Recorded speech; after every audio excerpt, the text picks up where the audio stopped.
outras palavras. Olá, bom dia! Hoje é domingo, dia 18 de setembro de 2022. Sou o professor Júlio César. Seja bem-vindo ao nosso canal Outras Palavras. Se você não conhece o nosso canal, por favor, escute o que a gente tem a dizer.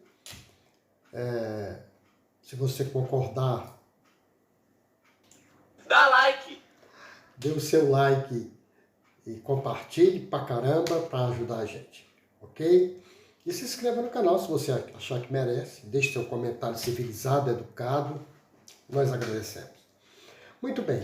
Eu fiz uma postagem semana passada no Instagram falando a respeito, eu coloquei assim, uma foto, aí coloquei assim, essa foto se refere a um acontecimento histórico ocorrido há 49 anos, num dia 11 de setembro.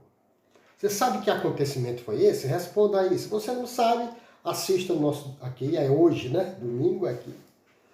E você vai ter a resposta. Recebi mais de 50 respostas. É verdade. A maioria me mandou privadamente, mandou pelo WhatsApp. Acho eu que, como é que eu posso dizer? Em vez de mandar pelo próprio Instagram, mandar pelo WhatsApp, acho que as pessoas têm vergonha de errar. Que é uma bobagem, porque é errando que a gente aprende, né? Ninguém sabe tudo, a gente vai aprendendo com os erros da gente, né? Muito bem. A maioria respondeu que aquela foto se referia ao 11 de setembro de 2002, os episódios de atentados terroristas em New York. Ok. Houve um equívoco. Só que eu havia colocado lá, como eu disse agora há pouco, que o episódio tinha ocorrido há 49 anos. E o 11 de setembro faz apenas 20 anos. Né? Portanto, não podia ser ele. Eu me referia, evidentemente, ao golpe militar em 11 de setembro de 1973, no Chile, liderado pelo demoníaco general Augusto Pinochet. Um monstro, meu Jesus amado. Apenas a minha amada sobrinha Fernanda acertou, e o que me deixou cheio de orgulho, que ela disse que a culpa foi minha. Ela só acertou porque a culpa foi minha. O que é que eu tenho que dizer a ela? Vou resumir com duas palavras. É isso aí. Muito bem. Vamos ao vídeo de hoje, que se baseia nos livros História da América, de Florival Cáceres, Guia Politicamente Incorreto da América Latina, de Leandro Narlock, além de uma entrevista num jornal. Essa entrevista foi conseguida pelo próprio Allende ao jornalista francês Régis Debray, onde ele diz lá, nessa entrevista, ele diz um negócio assustador. Ele diz que mentiu quando disse para o Congresso chileno que aceitava a democracia, liberdade de imprensa, liberdade de religião, propriedade privada. Ele mentiu sobre aquilo apenas para chegar ao poder. Ou seja, ele admite que era um farsante. Aquela entrevista com o Régis Debray é chocante. Além disso, tem um livro do americano que viveu no Chile, Les Evans. O livro se chama... Eu não sei nem se tem ele. Eu li ele em francês. Não sei se tem ele traduzido em português. Em inglês, deixa eu ver se eu me lembro que a tradução do francês era mais ou menos...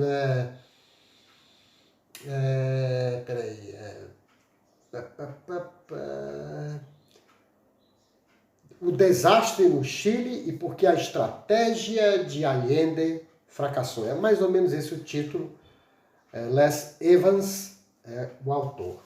E tem também, claro, né, esse aqui é a base de tudo para esse vídeo, Victor Farias, Salvador Allende, Antissemitismo e Eutanásia. Então esses são as bases, os livros que serviram, livros e reportagens que serviram de base para esse pequeno vídeo que nós vamos falar aqui. Ok? Apesar de algumas turbulências políticas, notadamente que resultaram em algumas ditaduras de curta duração nas décadas de 20 e 30 do século XX, o Chile passou por essas turbulências e vinha experimentando uma certa estabilidade ali pelas décadas de 50 e 60. Estabilidade política. A esquerda chilena era legalizada, talvez, acho que era o único país da América do Sul, pelo menos, acho que da América Latina, não, tinha o Chile, o México.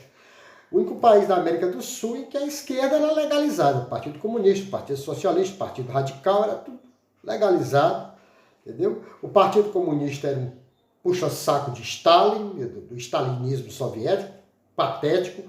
O Partido Radical mudava mais de opinião do que, enfim. E o Partido Socialista era, eu diria até que ele tinha uma ala mais social-democrata, enfim, né? Mas tinha um grupo dentro do Partido Socialista também que era muito radical, que queria a luta armada. Sempre teve, né? Muito bem. Então, o Chile tinha essa configuração política que era única por aqui, ok? Muito bem. Em 1964, Eduardo Frei Montalva, do Partido Democrata Cristão,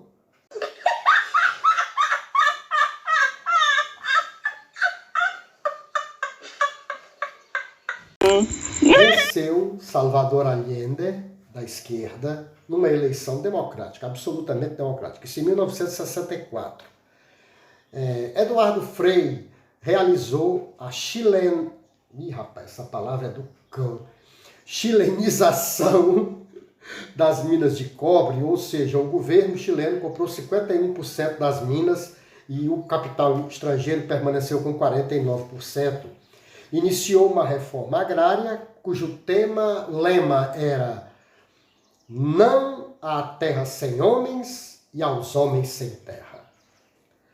Esse projeto de reforma agrária desagradou tanto a direita conservadora, como, por exemplo, o Partido Nacional, direita conservadora, e até alas mesmo do Partido Democrata Cristão, aqueles mais conservadores.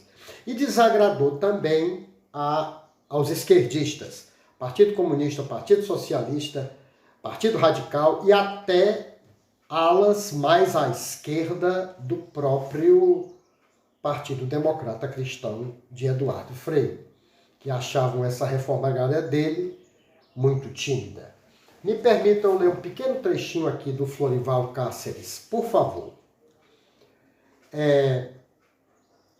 A reforma agrária de Eduardo Frei acabou desencadeando um movimento popular que ele não pôde controlar. Democratas cristãos, socialistas, comunistas e radicais lutavam para sindicalizar os trabalhadores rurais, sob sua direção política. Camponeses ocupavam fazendas, trabalhadores urbanos se revoltavam nas miseráveis favelas. O programa de reforma agrária dos democratas cristãos mais à direita foi sabotado tanto pela direita conservadora quanto pela esquerda radical.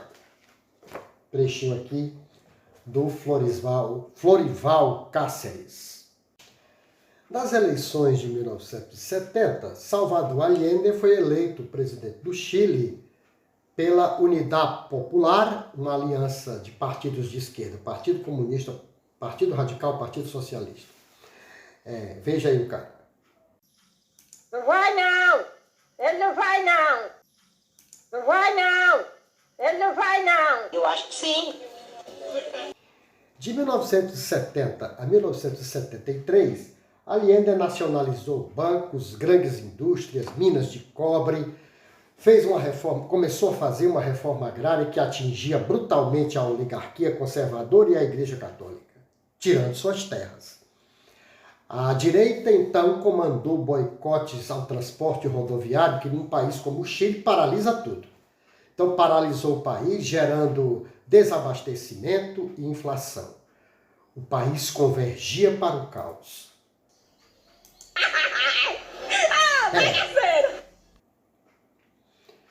Os militares agiram com o apoio da maioria da classe média chilena, da Igreja Católica, da burguesia conservadora e do governo dos Estados Unidos através da CIA.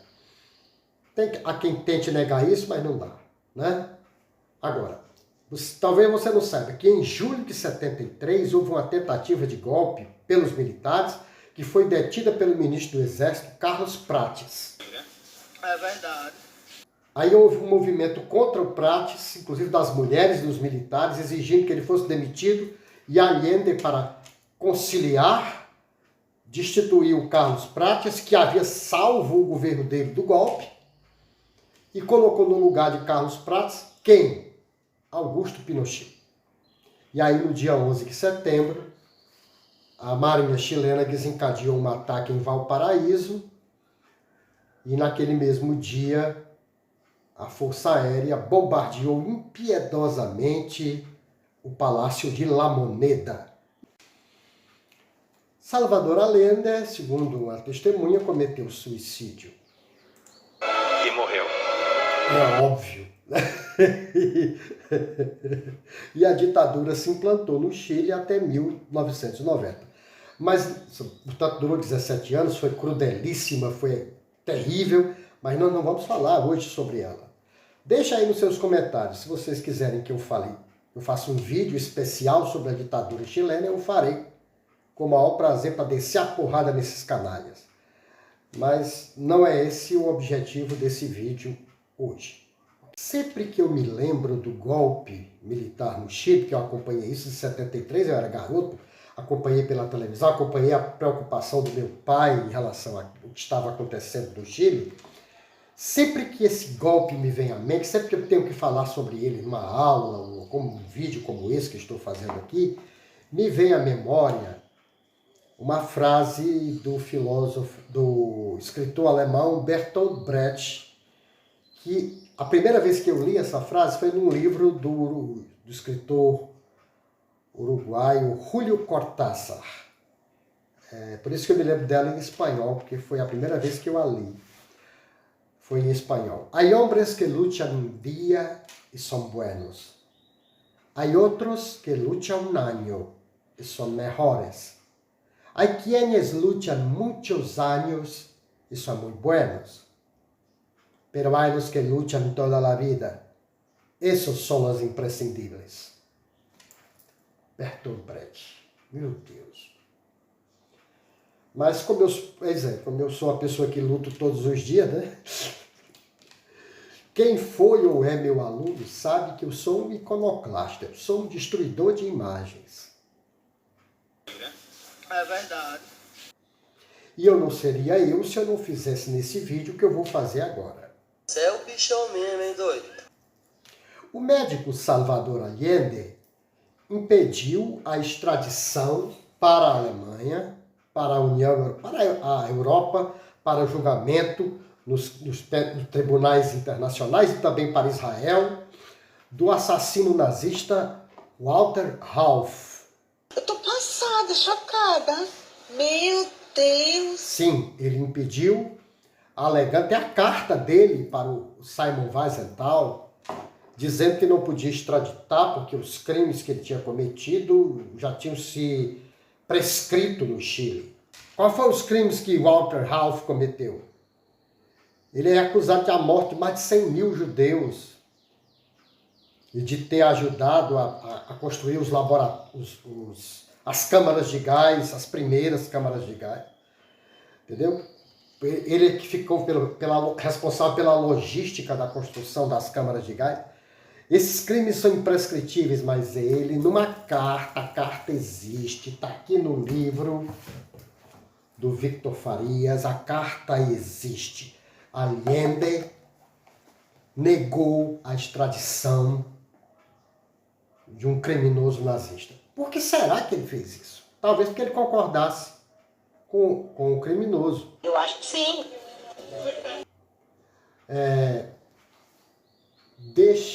Sim, ele era antissemita e era a favor da eutanásia. Deixa eu ler aqui para vocês um pequeno trecho da sua tese. O livro se chama Higiene Mental e Delinquência, de Salvador Allende. Vou ler alguns trechinhos dele rapidinho aqui. Ó. As leis da eutanásia e da eugenia, pureza da raça, substituíram a rocha tarpeia e suas disposições protegem o indivíduo acima dele mesmo. Quer dizer que a eugenia protege a todos nós acima de nós mesmos. O que é a rocha tarpeia, professor? Em Roma, há uma história de que do alto da rocha tarpeia eram atiradas as crianças que nasciam com defeito. Portanto, esse cara está dizendo que a eutanásia e a eugenia deveriam ser praticadas para proteger nós de nós mesmos. Credo, mas não parou por aí não. Tem mais aqui, ó. Com licença. Sobre os judeus, está no mesmo livro. Aqui tem um trecho aqui e outro aqui. A tese dele, do Salvador Allende. Sobre os judeus, se caracterizam por determinadas formas de delito. Fraude, falsidade, calúnia e, sobretudo, a usura. Quer dizer que todo judeu é isso. Eu acho que sim. Ciganos constituem habitualmente agrupamentos delituosos, em que imperam a preguiça, a ira e a vaidade. Os homicídios são muito frequentes entre eles. Os ciganos só servem para isso. Eu acho que sim. Árabes. Embora haja algumas tribos honradas, os demais são aventureiros, imprevidentes, ociosos e com tendência ao furto. Esse homem pensava em muita coisa. Sobre italianos do sul e espanhóis. Os italianos do sul, em oposição ao do norte, os do norte são brancos, loiros, os do sul são parecidos conosco aqui, essa venta, essas orelhas que eu tenho aqui. Os italianos do sul, em oposição ao do norte, e também os espanhóis, têm propensão a crimes passionais de forma bárbara e primitiva, e são emocionalmente irresponsáveis. Para os ibéricos, roubar é uma façanha digna de louvor.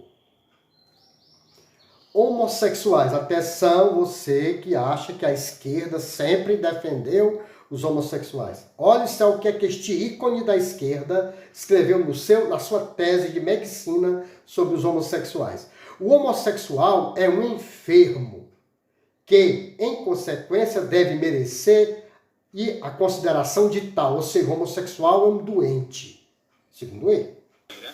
É verdade. Alcoólatras. Cada gota de esperma de um alcoólico contém em germe toda uma família neuropática. Esses indivíduos constituem eternos reincidentes para quem é inútil pretender uma reeducação. Quer dizer que todo alcoólatra produz filhos alcoólatras. É verdade. Eu quase que fico sem este ícone da esquerda era capaz desse tipo de coisa. E por que a gente não sabia disso? Não sabia porque não liam, né? Porque esse livro não é novo, ele ainda é antissemitismo, ainda está escrito separado.